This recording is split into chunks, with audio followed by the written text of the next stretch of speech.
আমিও সড়কে অ্যাক্সিডেন্ট হয়েছিলাম।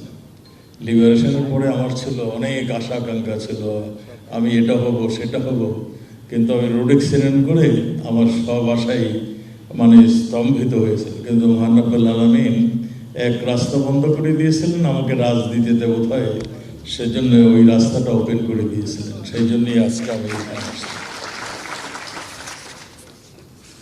দেশের এই জনপ্রিয় সংগঠন নিরাপদ সড়ক চাই 10তম সমাবেশ উপস্থিত সকলকে জানাই আন্তরিক শুভেচ্ছা, অভিনন্দন। অনুষ্ঠানের সভাপতি জনপ্রিয় চিত্রনায়ক ইলিয়াস কাঞ্চন, আমি আগেই বলেছি আমার একজন প্রিয় ব্যক্তিত্ব। তিনি যখনই এই অনুষ্ঠানের ডাক দেন আমার সময় থাকলেই আমি আসার চেষ্টা করি। বিশেষ অতিথি হিসাবে এই মঞ্চে উপবিষ্ট যারা উপস্থিত আছেন সবাইকে ধন্যবাদ, শুভেচ্ছা জানাচ্ছি।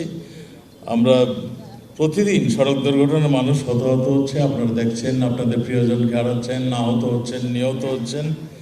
এই সড়কের মড়কে খালি হচ্ছে হাজারো মায়ের কোল, যা বেদনাদায়ক, অনাকাঙ্ক্ষিত সড়ক দুর্ঘটনার অন্যতম জাতীয় সমস্যা হিসাবে দেখা দিয়েছে। সঙ্গত কারণে এর সমস্যা সমাধানে সার্বিক পদক্ষেপ গ্রহণ করা প্রয়োজন। সড়ক দুর্ঘটনার কারণগুলি চিহ্নিত করে নিরাপদ সড়ক চাই নিশ্চিত করার জন্য বিভিন্ন সময় সরকার সংশ্লিষ্ট দপ্তর বিভিন্ন সুপারিশ কিংবা দাবি করে আসছেন। আমরা নিরাপদ সড়ক চাই। আমরা আমাদের যোগাযোগ মন্ত্রী মহোদয় ইতিমধ্যেই আমরা সড়ক আইন পার্লামেন্টে পাশের কাছাকাছি আসছে।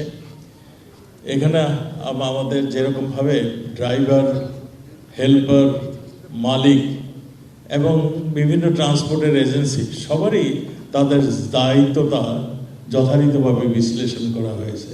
কে কোন দায়িত্বে থাকবে, কার গাফিলতি হলে কী ধরনের শাস্তি তারা ভোগ করবেন, সব কিছু এখানে পরিষ্কারভাবে করা হয়েছে এবং ফাইনের আওতাটাও বাড়ানো হয়েছে, যাতে করে আমরা চাই দুর্ঘটনা কমুক। আমরা চাই আর যেন কোনো দুর্ঘটনায় কেউ মৃত্যুবরণ না করেন।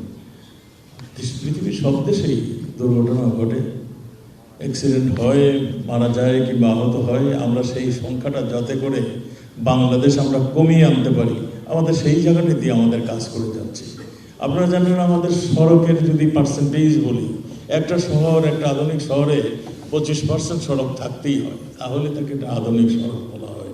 কিন্তু আমাদের দেশের কোনো শহরেই এই 25% রাস্তা কিংবা সড়ক কোনোটাই নেই। তো আমরা মাননীয় প্রধানমন্ত্রী 2008-এ বলেছিলেন যে আমরা ঢাকাকে যানজট মুক্ত করবো। সেই জন্য তিনি এলিভেটেড এক্সপ্রেস, মেট্রো রেল, ফ্লাইওভারের কথা বলেছিলেন। আজকে সবই সেগুলো কিন্তু দৃশ্যমান হয়েছে।